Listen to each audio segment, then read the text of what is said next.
नाशिक पूर्व विधानसभा मतदारसंघ ज्याला हाय व्होल्टेज निवडणुकांपैकी एक मानले जाते, येथे विद्यमान आमदार राहुल डिकले यांनी प्रचंड मताधिक्याने विजय मिळवला. त्यांनी राष्ट्रवादी काँग्रेसचे उमेदवार गणेश गीते यांचा तब्बल 87,817 मतांनी पराभव केला, जो राजकीय वर्तुळात चर्चेचा विषय ठरला आहे. पूर्व मतदारसंघातील निवडणूक अत्यंत प्रतिष्ठेची आणि चुरशीची मानली जात होती.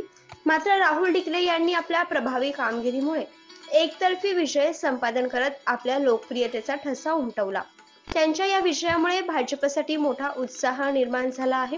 गणेश गीते यांचा पराभव हा राष्ट्रवादी काँग्रेससाठी मोठा धक्का मानला जात असून शरद पवार यांच्या नेतृत्वाखाली पक्षासाठी ही लढाई अत्यंत महत्त्वाची होती. परंतु डिकले यांनी आपल्या मतदारसंघातील प्रभावी कामगिरीमुळे गीते यांना पराभूत केले. राहुल डिकले यांच्या विजयाच्या घोषणेनंतर त्यांच्या समर्थकांनी मोठा जल्लोष केला. विजय रॅली काढत मतदारसंघात जल्लोष साजरा करण्यात आला. यामुळे नाशिक पूर्व परिसरात उत्साहाचे वातावरण पाहायला मिळाले. फडणवीस साहेब आणि सर्व वरिष्ठ नेत्यांनी पक्षाने माझ्यावर भरोसा दाखवला आणि विश्वास दाखवून मला पहिल्या यादीतच उमेदवारी दिली. खरं तर जेव्हापासून समोरचा उमेदवार डिक्लेअर झाला तेव्हापासूनच त्यांच्यावरच्या भ्रष्टाचाराच्या आरोपांमुळे आणि एकूण त्यांच्या वागणुकीमुळे धनशक्ती विरुद्ध जनशक्ती अशी ही लढाई होती. आणि मी पहिल्या दिवसापासून सांगायचो की जनतेने ही लढाई हातात घेतलेली आहे आणि त्याचा परिपाक हा या निकालातून दिसून येतो. कारण जवळपास 88,000च्या मताधिक्याने जनतेने मला कौल दिलेला आहे.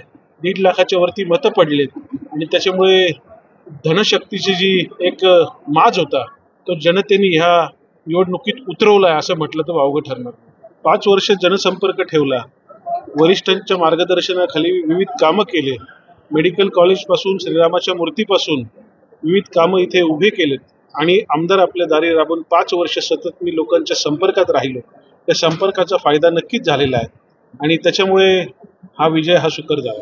डिकले यांच्या विजयाने नाशिकच्या राजकारणात एक नवा प्रवाह निर्माण केला असून या विजयामुळे त्यांची राजकीय ताकद अधिक मजबूत झाली आहे.